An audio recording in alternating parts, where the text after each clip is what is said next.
guys, what's up? I'm here with another video. Today I'm going to be talking about, I guess, my transition from driving a BMW M3 to a Subaru. Now, I didn't come from I had a BMW E46 M3, it was a 2004. It was carbon black on cinnamon. I had it in 2009 to 2013. And I love that car. That was my dream car. A lot of people, you know, they look at someone's car progression and they look at, okay, this person went from this car up to a more expensive car, up to another more expensive car. And to me, car progression doesn't necessarily mean more expensive. It means more, at least in my eyes, it means something that's more practical for the driver. And I'm gonna kind of start from my ownership of the E46 M3 to kind of where I am now, and how my mindset has changed in terms of what I drive and why I drive, more specifically this car. So back in 09, I got my E46 M3. It was a dream car. I absolutely loved it.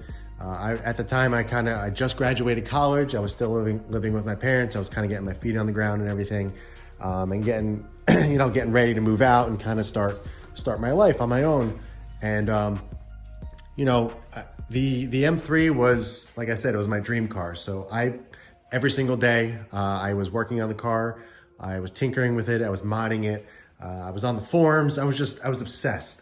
And, the M3 was just, I enjoyed every single part of my ownership with that car.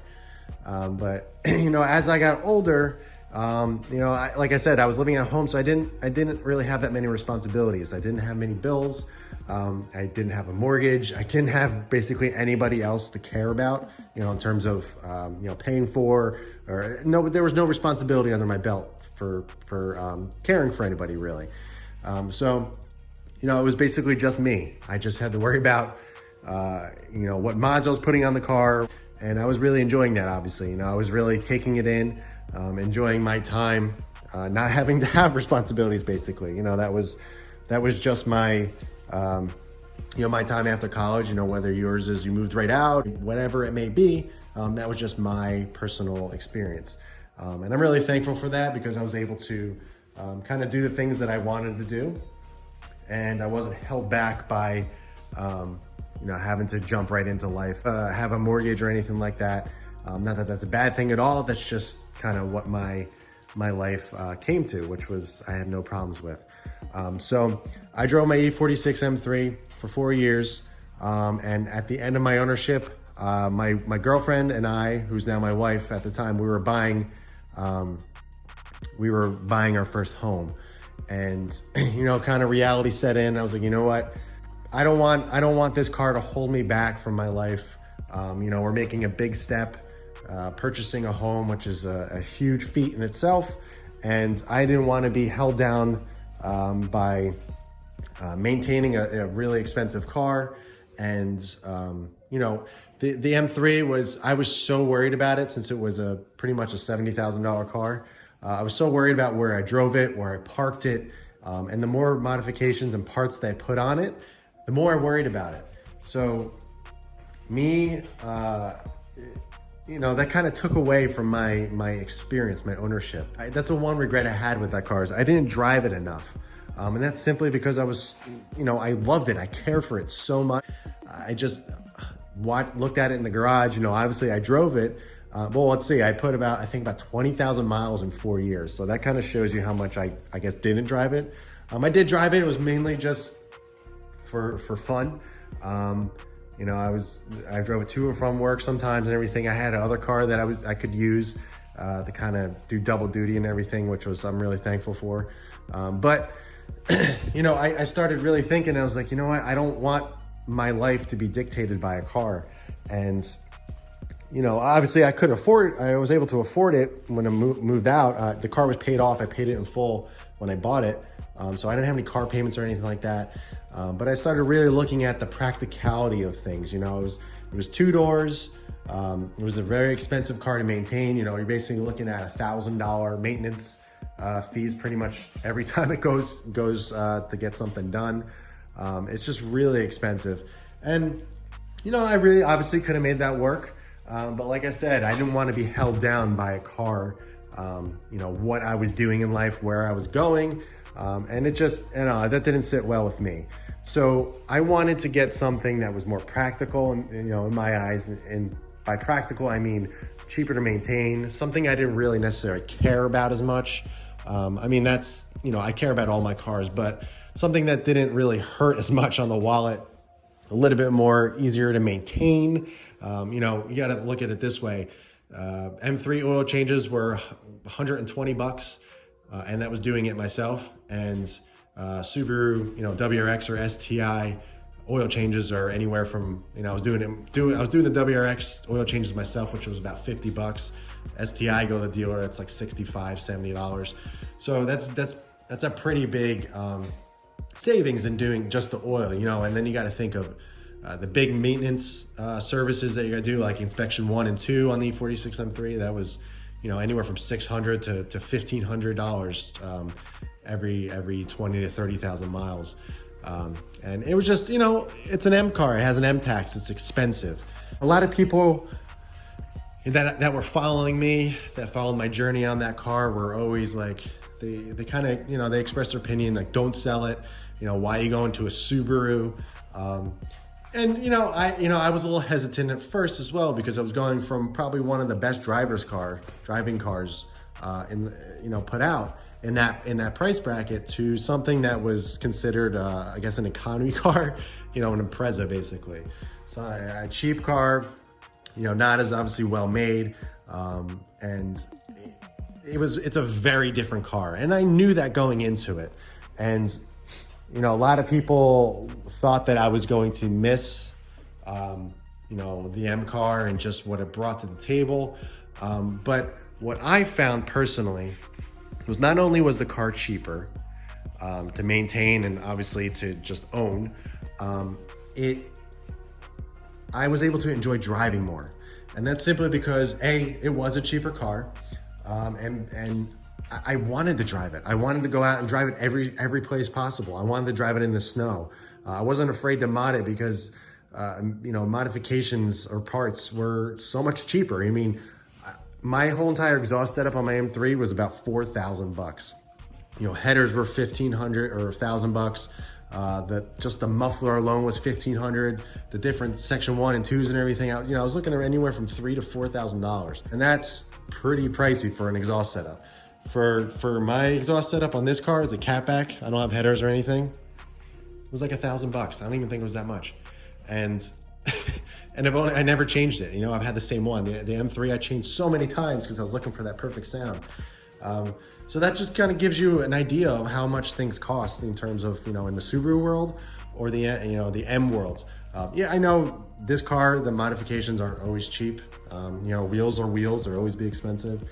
You know, certain things are always gonna be pricey. I'm not saying this car is cheap to mod, but just comparing it to the M3 world, you know, it's way more expensive. You know, just steering wheels and everything, or, you know, $1,000 bucks. It's just a lot more expensive. So I was going into it. I came from the M3. I went into the 2013 Subaru WRX. It was a white hatchback. It was a base model. I think I got it for about 25 grand or something like that. It was pretty reasonable.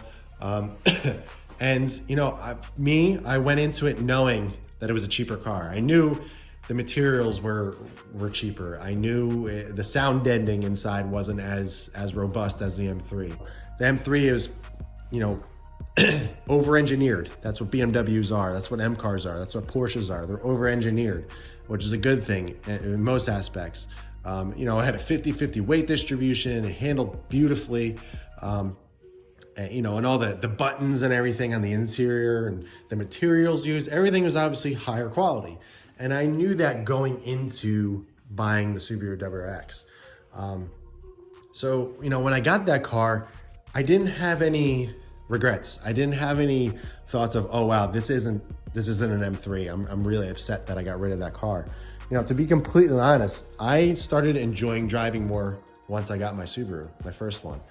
And that's simply because I didn't I wasn't as worried about it. You know, I know, like I said, they're not cheap cars, and I understand, you know, it's expensive to most people. But, you know, I just didn't have that mindset where I was afraid to go drive it. And to me, driving a car that's part of the experience. You know, you want to be able to drive your cars. You want to be able to experience the modifications that you did to the car. And, you know, if you don't do that, if you just have it sit in the garage and you're just constantly worried about it, you're never going to enjoy the car. My Subaru, it really kind of solidified my thought of, you know, I'd rather drive a slow car fast than a fast car slow. Granted, they were pretty similar in power, the M3 and the WRX. You know, it's very different. One's a turbo, one's naturally aspirated. You know, it's different power feels, but you know, it was similar in terms of performance, and I didn't feel like I was lacking anything. And, you know, and that really kind of, it made me appreciate what I had more, and just made me appreciate, oh, this is, you know, all this car is, you know, there's no sound deadening. It was loud in the inside when you drove it, and when it rained, it sounded like you were in a tuna can. You know, it was a raw, visceral experience. And like, it just kind of really showed me like, okay, this car is just meant for driving. It's just meant to get in and drive. You know, obviously it's practical with the hatchback and everything. And I love that. And it really just, it made me love that car so much.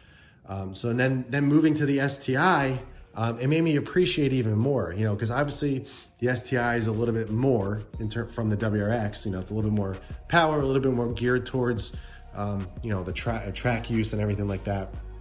But it made me realize, okay, you know, it's a little bit of a step up from the WRX, but it's, you know, it's not, you know, this is a $35,000, $40,000 car. It's not a $70,000, now $100,000 M3. You know, obviously they're in two different leagues. I'm not saying that they're the same car at all. Obviously not. They're two different cars. I love M3s. I still do. I still want one. But I guess what I'm trying to say is what the M3, going from the M3 to a Subaru, it made me just appreciate driving more. It made me appreciate, you know, just the overall driving feel and what you should feel in a car. You know, you want to have every little feedback from the steering wheel, from the tires. You want to feel that. You want to hear it. You don't want it to be, you know, kind of numbed down in a modern, like you find in a modern car. Like even the F80 M3s, ungodly fast. Those things are torque monsters. So fast. They look awesome. I think probably the best looking M3 currently, you know, that's out there. But you know, they're getting to be luxury cars, which I'm not against. I appreciate the luxury in something like that. But, you know, you're losing that feel. You're losing that kind of old school, you know, mechanical steering, you know, shifting on your own kind of driving experience. And you don't really get that in modern cars. They're becoming kind of numb. And it's just, I don't know. People are losing touch with, I think, with what a car should feel like. And having the STI now, it's just making me appreciate it so much more. And I'm really, really, really enjoying this car. Like, I don't care what anybody says about that motor. I don't care about what anybody says about, you know, how it looks and the giant wing. Like, that doesn't bother me. You know, all I know is I walk into this door, I sit in that seat, and I drive. You know, manual transmission, there's 3 pedals, you know, and I enjoy driving. I enjoy driving this car every single place I can possibly go. You know, I mainly drive it to work and everything, and just to drive to work. I look forward to it every single day. Just knowing I get to drive this is such a cool feeling. And it really makes me grateful and thankful that I'm able to be in a position to have something like this. So when people are like, oh, you know, if you're going from something like an M3 to an STI or a WRX or something like that, it could be any car, you know, just because you're downgrading in terms of, you know, a price of a car doesn't mean anything. Get a car that fits you, fits your lifestyle, fits what you're looking in a car. Don't let the price or the status of a car define what you're driving. M3 is great. I'll probably own one again at some point, but I'm having a hard time. Like, do I want to sell this that's perfectly modded that I've created to you know, to kind of start over with an M3 and like pay those big time prices that I don't want to pay. You know, it begs a lot of questions and everything, and I get a lot of enjoyment out of this car just driving it and just looking at it and everything. So if anybody's in that position where they're coming from, I guess, a more expensive, you know, higher status level car, and they're bumping it down to be more practical, to save money, but to still have fun, don't look down on it. Don't let people kind of put you down saying like, oh, you shouldn't have sold the more expensive car to get the cheap car. You know, like, that's not how it should be. It should be a car that makes you feel something. It should be a car that you're excited to drive, you're excited to look at, you're excited to modify, just everything. You know, it doesn't matter what it is, as long as you get enjoyment out of the car, that's all it should be. You know, sometimes I do think like, oh, that'd been cool if I kept the E46 M3 and I would have this as a daily driver. But I was like, you know what? I probably wouldn't feel the same way about this car or cars in the future after this one if I didn't sell that car and kind of, you know, experience different ownerships and different brands and everything. You know, I always find it funny when people, you know, own one brand of car and they don't know any different. They didn't get a chance to experience others. They have a different driving experience, you know, different. Every brand is different. Every execution of a sports car or a fun car is different.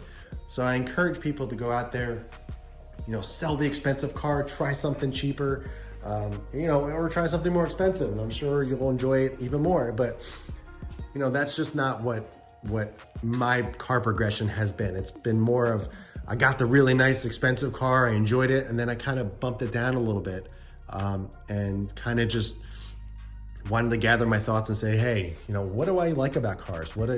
What's my main goal here? Why do I like driving? Why do I like looking at cars? Why do I like modifying cars? What's in it for me? And going to the Subaru, my WRX, it really solidified why I like driving cars. It's not about the price. It's not about the status. It's simply about what car makes you happy and fits your lifestyle. So that's my experience coming from, you know, a $65,000, $70,000 M3, to basically, because I went to WRX after that, to you know, a sub $30,000 Subaru WRX. You know, now I guess I've made the next step up to an STI, but that, you know, that's usually natural progression. And who knows, maybe, you know, the cars I'm looking at next are pretty much in the same price bracket. You know, I'm not looking for, you know, the $100,000 car. I'm looking for something in the same price bracket that are kind of, you know, competitors of the STI. You know, the Type R, the Focus RS, the Golf R, the new STI that's coming out in 2021. You know, I'm still looking at the same price bracket because I enjoy it. I like this. I like these kind of cars, and you know, that's fine. And if you're in that same, I guess, mindset as me, you know, don't let other people discourage you and think that you need to get a more expensive car, you know, after, you know, in your progression. You don't have to keep on moving up. And, you know, if that's what your car progression looks like, sure, that's fine. That's great.